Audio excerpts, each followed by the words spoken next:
worried. I wait for the first little opening and I jump around and I was like, screw this crap.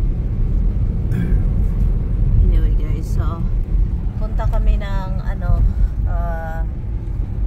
Lowe's na naman kasi Tami is like shopping, buying stuff. So Yeah, that's it. well, yes it is, hon, admit it. No. Why you have to like Because we should have gone there the other day instead of settling for what we saw at Home Depot. yeah, double spending, that's what you do. But I see the bigger birds can't eat out of that. So We'll save us money because none of them can eat out of it.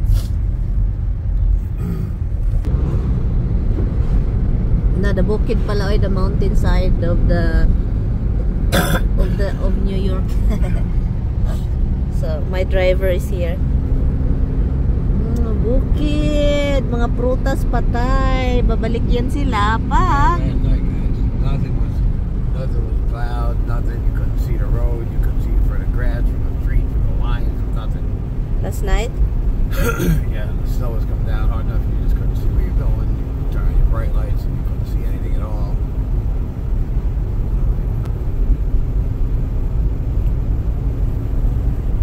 So yun.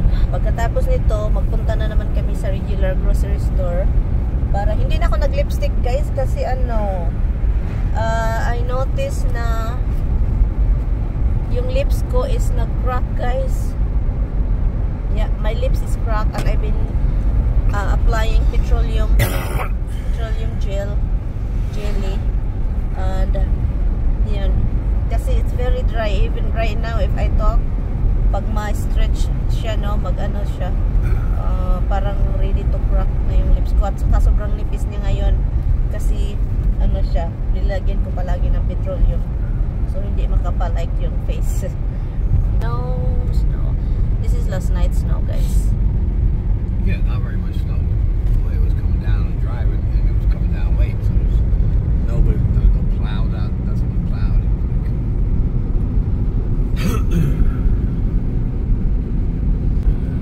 Yun yung mga ano natin, magaganda ang mga bahay-bahay dito sa amin na side. Wednesday and Thursday we're gonna get hit again. Because it's gonna be at night coming home. Okay. And it's gonna be ice, not snow. Allah. You only working really Wednesday? slippery. What? Working Wednesday and what else? Thursday.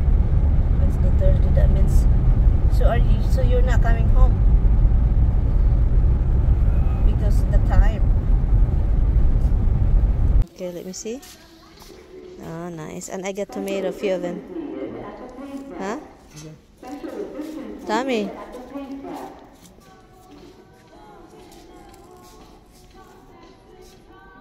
Like it. Nice. Ha? Daming mga bintang mga plant guys. Mura siya. Pero pag summer na ito, no, pag spring na, mahal na ito, han. Look, I'm really good with, with this. Not yet. Because I need to buy soil, pots. Oh, nice. Oh. Is this gonna be the color all the time? Yes. No. Yes, they put dye in it in the water. Yeah, but so if it's gonna keep coming back, it's not gonna be like that all the time. Bumili tayo ng kamatis guys. Oh, ito yung kamatis. Ito yung kamatis guys. Oh, we have a lot for our house, so this one is to go bring to the Philippines. Hello guys, nasa bahay na kami and nag-ano lang ako dito ng mga lulutuin ko. Maaga po guys, 1:30 na, pero nagluto po ako no ng maaga kasi kailangan kong magluto ng maaga. And yung gawa ko ng salad, gawa ko ng gulay, rice, and yun lang.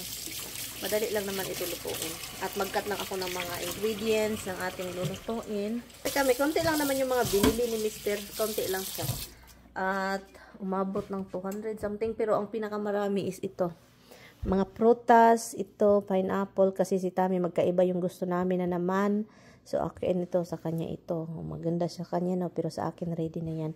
At ito, mahilig na gustuhan kasi yung gawa-gawa ako ng juice, guys. Nagustuhan niya, guys. So, kaya, yun. Bumili siya niyan. At mag-ready lang ako. Kailangan ko ng onion, a lot of garlic. No, kailangan natin garlic, onion. Pag si Tami talaga pag si Tami maglalaro sa refrigerator, ang dami talagang mahuhulog, guys. So kaya si Inday Mirian magsige down jud kong pamunit. Magsige kong pamunit. Kaya muna mag-ano lang ako. So ito guys, nagluto ako dito. Ito ang sarap niyan. And ilagay ko yan dito sa ating gulay mamaya. Sabi pa ng iba, kapag hindi daw kami magkatabi ni Tami, wala daw dilig-dilig. So nung una hindi ko magets kung anong ibig sabihin ng dilig-dilig, guys. Ito lang naman yung dinidilig-diligan ko, mga halaman ko, keywords.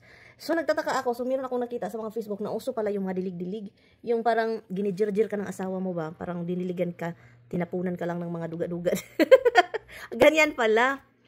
Ang mga tao, no, kahit ano-ano na lang talagang maisip, may magsasabi, halik-halik daw kami, and then, bakit hindi ko daw ipakita yung gawaan namin sa bed. Ang mga tao, guys, no, alam mo, ang mga tao talaga is iba-iba. Oh my goodness, nakakaloka kasi gusto makita kung magdiligan kami para may puweba. Puweba ba yan? May proof na nadiligan ako. Pero alam nyo, guys, no, dahil hindi kami nagkatabi ni Tami, hindi ibig sabihin na hindi na kami nagdiligan. Ako yung dumidilig sa... Ay, nakakaloka kayo talaga. Iwan ko na lang. Pero, yun, masasabi ko, hindi naman yan dapat itanong pa, pero... Yan, ang dami talagang magtatanong kung nadiligan ba ako, hindi kami magkatabi, kawawa daw ako, sobrang dry ko na. Bakit naman sobrang dry ako? Nag-moisturizer.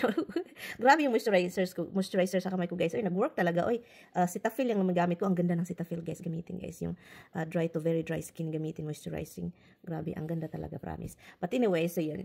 Yan, of course, magdiligan din kami. No, may time din na, guys, oy, may time din na sabihin natin sarili natin na, ay, gusto kong magdilig-dilig, maglaro, no? Pero paminsan, guys, utak natin, magandang isip, pero pag actual na, nakakapagod man yan, guys, oy.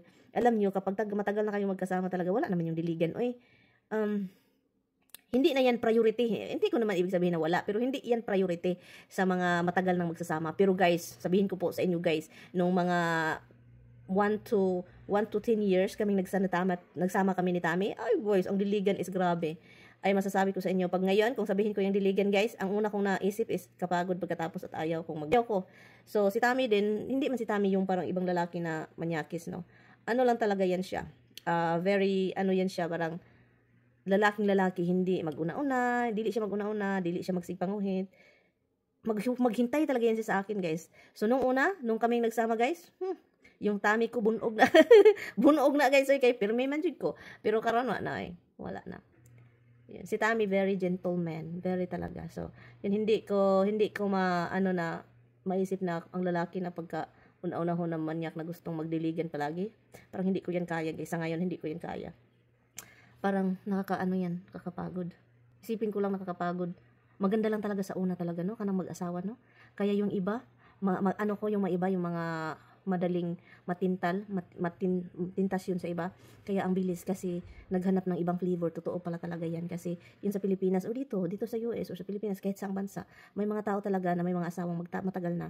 Pero gusto talaga nila yung manikim ng ibang, iwan ko kung bakit ginagawa yan ng mga cheater, no? Kasi I think gusto nila yung ibang flavor, hindi naman flavor, ibang reaction. Hindi ko magit talaga, guys. Yung mga cheating, lalo na kapag maganda yung pagsasama ninyo, pero parang yung sex life is nag-iba na, hindi na katulad nung una-una, di ba, nung una kayo nagsama. So, kaya, yun, sa tingin ko, yun yung mga dahilan. Kasi sa tagal na nyo magsasama, parang, kung sa Bisaya pa, luod. Luod na sige kaon. Parehas lang, same putahe lang, no, same flavoring.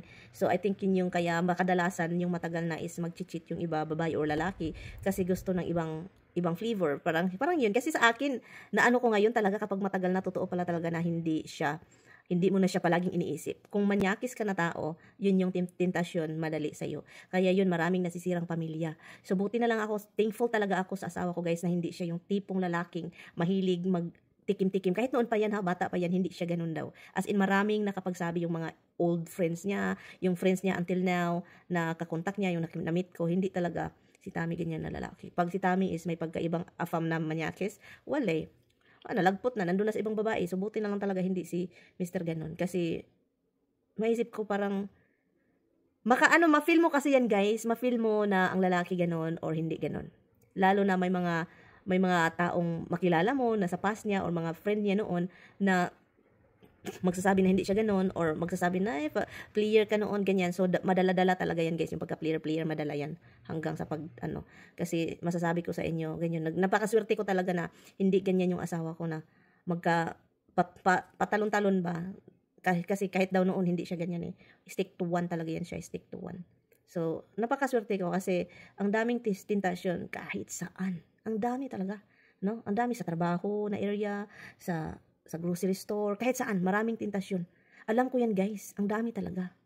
Ang dami. One time na meron akong sabihin sa inyo, one time nag-grocery ako. Ito nag-grocery ako guys. Alam niyo naman itong buhok ko, sobrang taas na at saka straight lalo na kapag ilang days o ligo. May isang lalaki, I think nasa mga 20s siya guys. Ang haba niya, taas siya na lalaki. And then yun, nag-grocery ako, sunod siya ng sunod guys. And then every time na maghanap ako ng karne, nakasunod yun siya. Hinawakan ko yung karne, hinawakan din niya yung karne. So of course, maano mo ba? So ito kung ano pa lang ko, wagan pa lang ko na pagkababae, ano ko na yan. Kasi sunod siya ng sunod, and then smile, ganun. And then lumiko ako sa mga aisle kasi meron akong mga hinahanap na grocery nga ako, diba? Meron akong hinahanap. So kaya ngayon, tinitignan ko guys, mag-move ako sa ibang aisles. Ginahanap niya ako guys, doon siya sa karne na mga section, sa meat section. And then hanap pa rin siya ng hanap. And then sabi ko, oy, so ang ginawa ko, alam niyo kung anong ginawa ko? Hinawakan ko yung cart and then binandira ko talaga itong cellphone, yung ring ko, yung singsing. I think nakita niyo yung singsing kasi nagpatungo man ako sa kanya and binandira ko yung singsing ko, nagkaganon ako ba. Ganon ako sa cart and then tingin siya ng tingin sa akin. May hitsura guys, bata pa guys. Ay sus, pag malalaman niyang 40 ako, lilipad yan. Kasi pinakaano nila sa mga na yung sobrang taas ng edad, lalo na mga bata-bata ngayon. Ayaw nila yung mga taas ng edad. Pero hindi man halata guys, lalo na sobrang liit ko. Ina-short ba? Pandak. Hindi man din ako mataba masyado, pero yan. Pero masasabi ko talaga no, kung tentasyon lang kung tentasyon lang yung pag-isipan natin, ang dami talaga guys, ang dami. Kung uwagon ka na babae or lalaki, makahanap ka talaga ng marami. Kaya nga maraming naghiwalay. So yun, pagod lang yung dilig-dilig guys, nakakapagod.